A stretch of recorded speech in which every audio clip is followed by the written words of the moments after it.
Welcome to Craving the Heat, where desire takes the lead and every story leaves you wanting more. Don't forget to like, subscribe, and share your thoughts in the comments and keep up with our latest naughty stories. We were supposed to be a family solid, dependable, something I could rely on in the chaotic swirl of life. Mark, my husband, was the kind of man who rarely showed emotions, but always made sure the bills were paid. The yard was tidy and the kids were fed. I admired his steadiness, his quiet strength. But underneath it all, a storm was brewing, one neither of us saw coming. It started one Friday evening. Mark came home late from work, looking drained but oddly distant. When I asked what was wrong, he shrugged it off, saying he just needed some space to think. "I'm going out for a bit," he said, grabbing his coat. "You and the kids will be fine." His words felt like a dismissal, like he was deliberately putting distance between. U.S. I was used to Mark's silences, but this was different. He wasn't just quiet, he was gone. Physically present some days, but emotionally absent most of the time.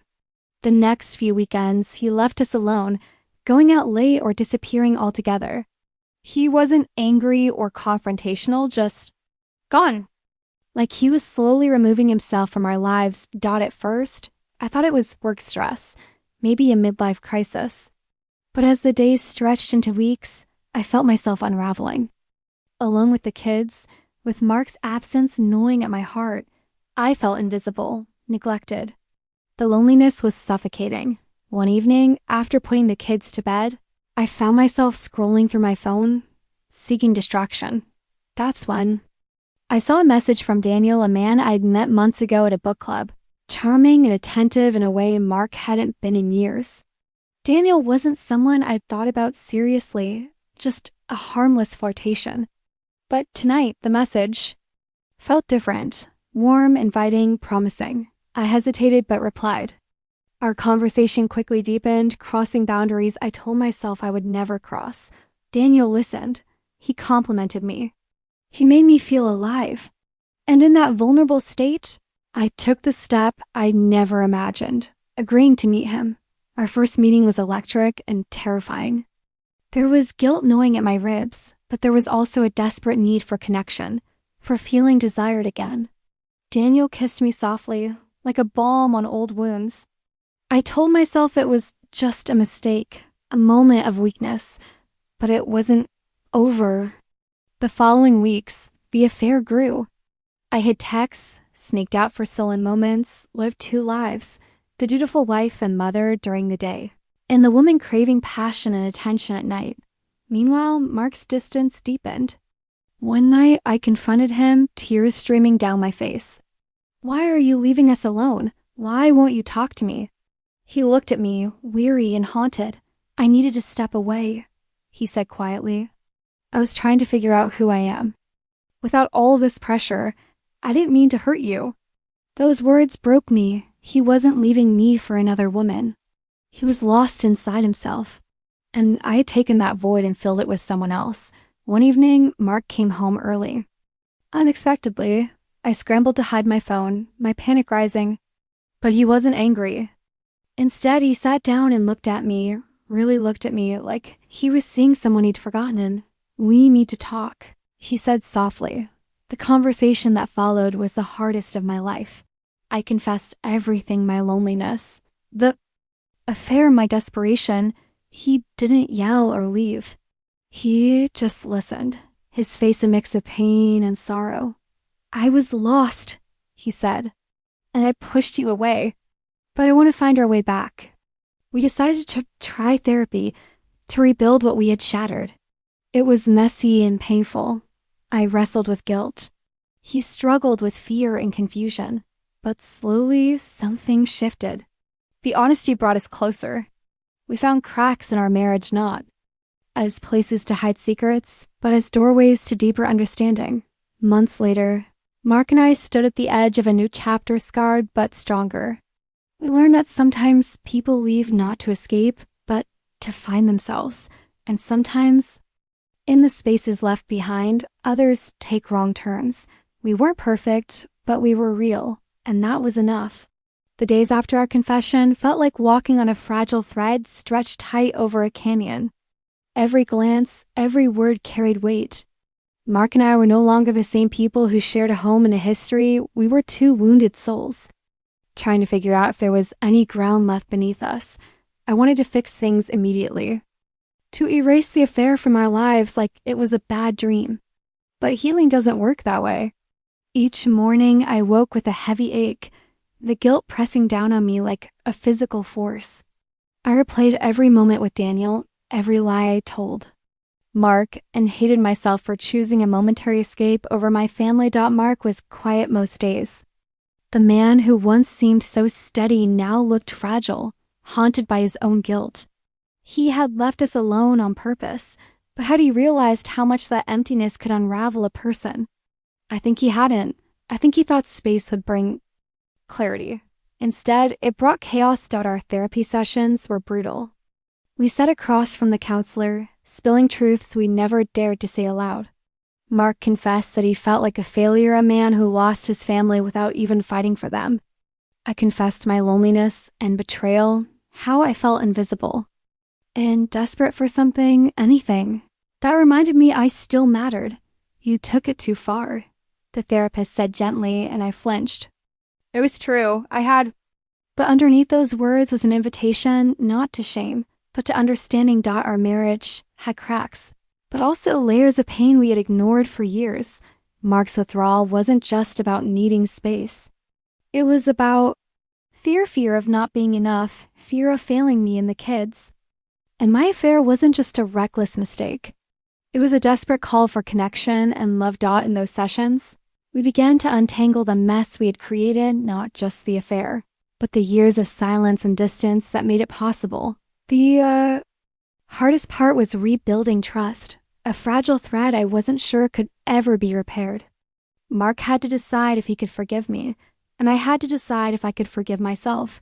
One afternoon, Mark and I sat on the couch, the kids playing quietly nearby. He took my hand, something he hadn't done in months.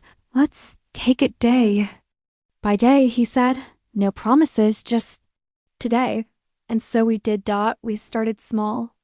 Dinners without phones, long walks where we talked about anything but the pain. We remembered why we fell in love, the shared laughter, the quiet moments of companionship. There were setbacks, nights when tears came unbidden, days when old wounds reopened. But there were also breakthroughs when Mark held me and said, I want us to try. Or when I reached out, not for comfort from another man, but for the man I vowed to spend my life with. I stopped hiding my phone, stopped sneaking text. I was present, fully present. Mark started coming home earlier, joining the kids for homework, making breakfast on weekends. Slowly, the house felt less empty, less like a place of abandonment. A year later, we sat together at the kitchen table, sharing coffee and stories about the kids' day. The scars from the past hadn't vanished, but they no longer defined us. We had learned that love isn't just about staying, it's about choosing to fight when it's hardest. It's about admitting when you're lost and being brave enough to find your way back together. Mark reached over and squeezed my hand. Thank you, he said softly, for staying, for trying, for loving. I smiled, a real smile from deep inside. Thank you for coming back. Our marriage was far from perfect, but it was ours, messy, complicated, real. And sometimes that's enough. One evening, months after our painful confessions, the house was eerily quiet. The kids were asleep, and Mark and I sat across from each other at the kitchen table, the distance between us more palpable than ever. I don't know if I can do this anymore, Mark said, his voice trembling. I keep asking myself why you left me for someone else. Was I really that invisible? I swallowed the lump in my throat, tears welling up. You weren't invisible. I felt so alone, Mark. Even when you were here, I felt like I was drowning in silence. He looked away, jaw tight. And Daniel? What did he have that I didn't?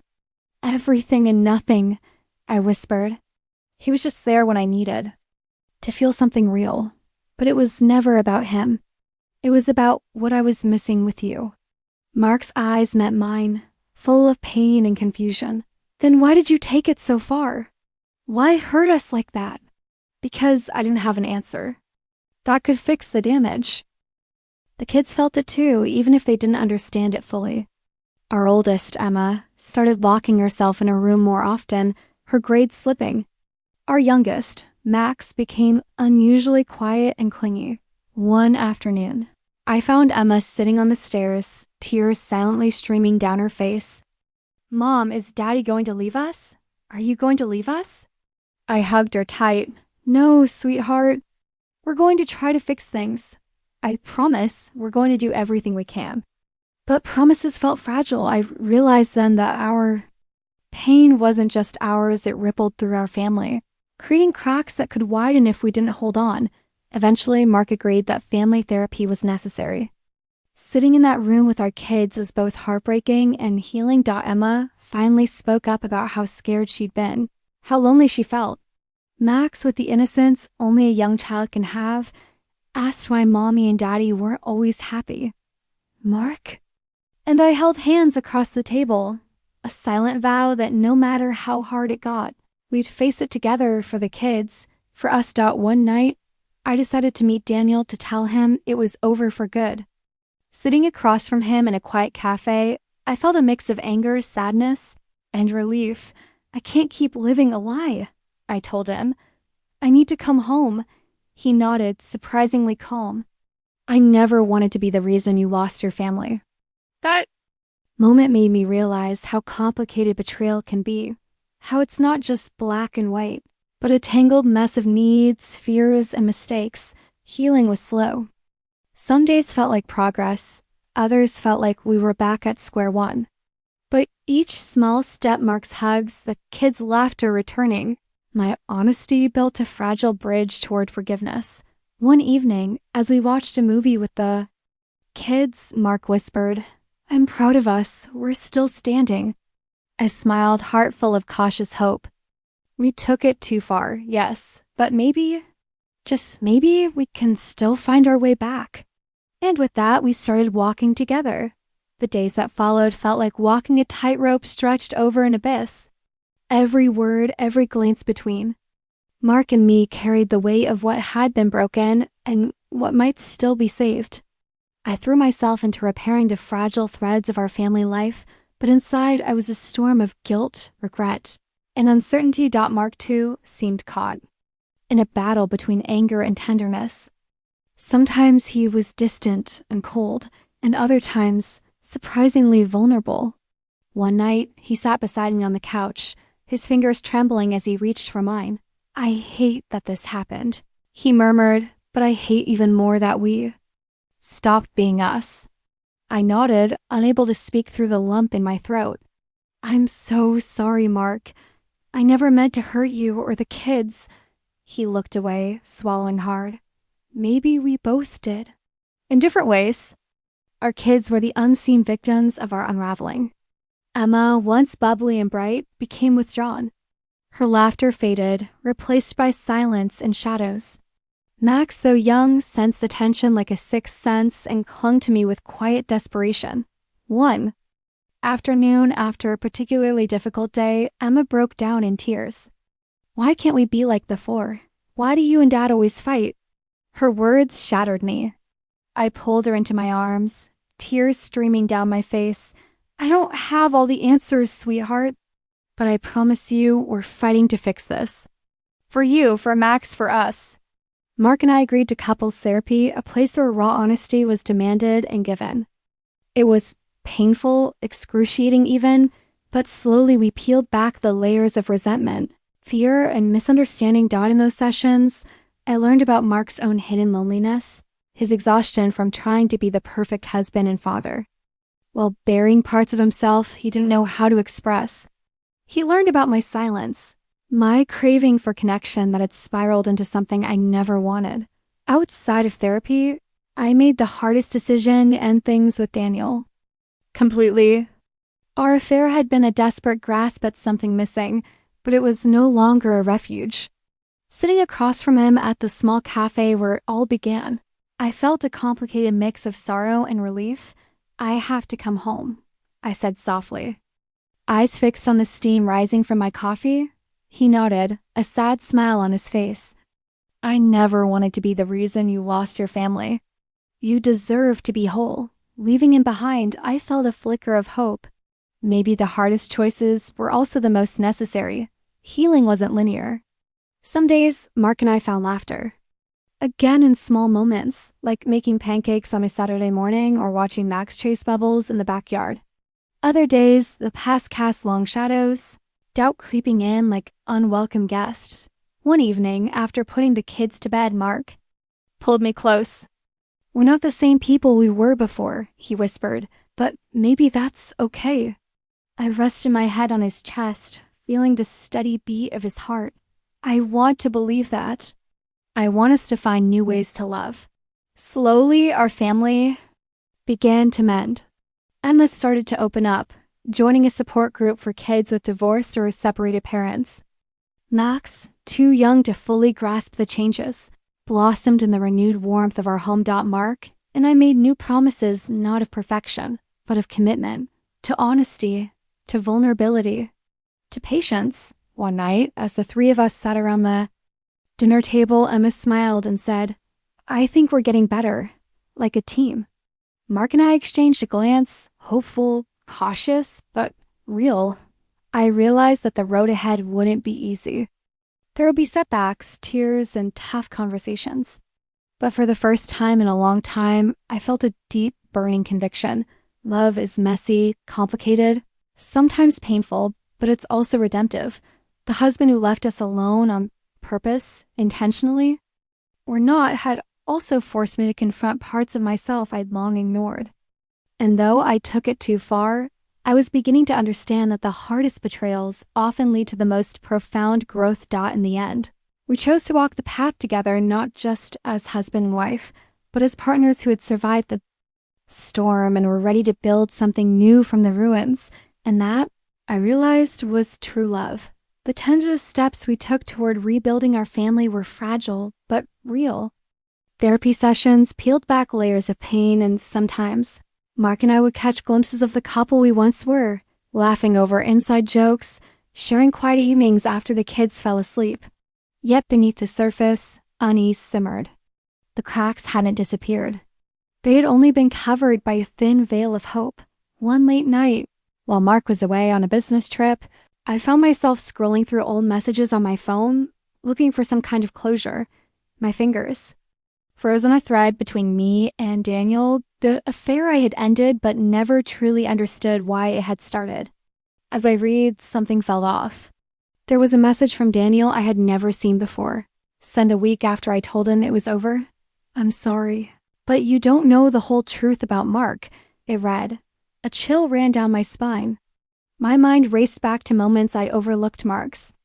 Strange absences, phone calls he'd hurriedly ended, and the nights he returned home smelling faintly of something I couldn't place. That night, I stayed awake, a storm of questions swirling in my mind.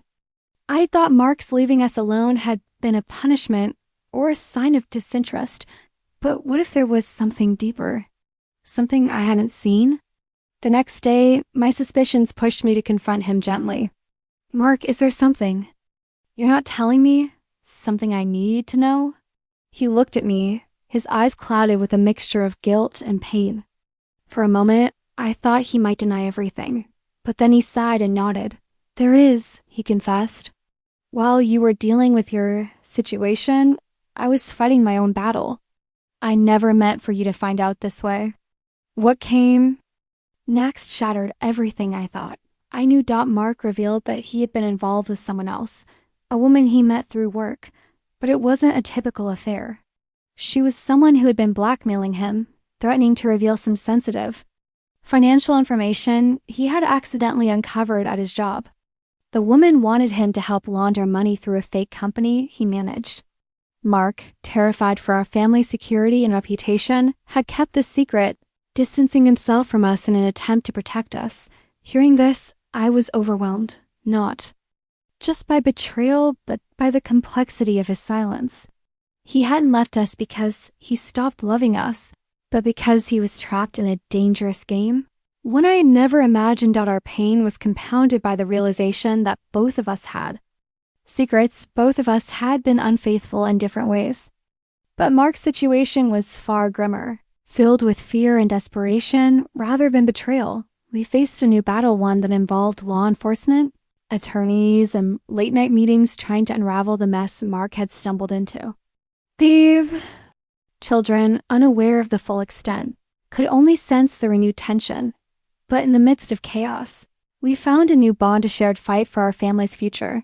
Mark's honesty, though painful, was a turning point. It forced me to see him not as the man who had left us alone, but as someone flawed and frightened, trying to protect the people he loved in the only way he knew. Together, we started to rebuild not just our marriage, but our trust. We faced external threats, yes, but also our internal wounds, the wounds caused by silence, fear, and mistakes. Our story was no longer just about infidelity or abandonment.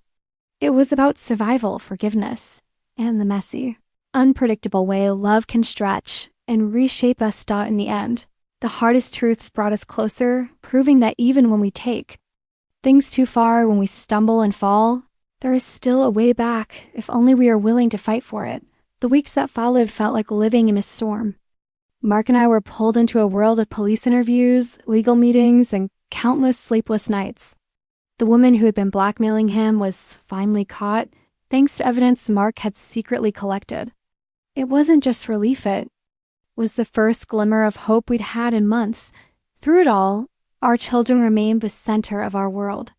We tried to shield them from the worst, but their questions, their sadness, and their confusion were impossible to ignore. One evening, our youngest, Lily, asked me quietly, "Mom, will Daddy stay with us now?" That simple question broke my heart and reminded me why we had to keep fighting, not just for ourselves, but for them. Mark and I committed ourselves to being honest, not just with each other, but with our kids too. Slowly, the walls we had built between us began to crumble. We talked about our mistakes openly, about how fear and pain had led us down dark paths. We apologized, not just in words, but in daily actions, small moments of kindness, shared laughter, and a renewed sense of partnership. The affair I had with Daniel became a difficult but necessary conversation. Mark needed to understand why I had felt so alone that I sought comfort elsewhere. I had to confront the fact that my own choices had hurt him deeply. Together, we learned to forgive ourselves and each other. Months later, life wasn't perfect, but it was real. Our family. Dinners were filled with stories, not silence. Our home had warmth again, even if the shadows of the past lingered. One night, as Mark and I sat quietly on the porch after the kids had gone to bed, he reached for my hand. "I'm sorry for leaving you alone," he said softly. "But I'm glad you took us too far because it forced us to face everything we've been avoiding." I squeezed his hand, tears welling in my eyes. Maybe we needed to break apart to find a way back together. In the end, our story wasn't about who was right or wrong, who left or stayed. It was about how broken pieces can be pieced back together, stronger and more honest than before. And sometimes, when we think we've taken it too far, that's when real healing begins.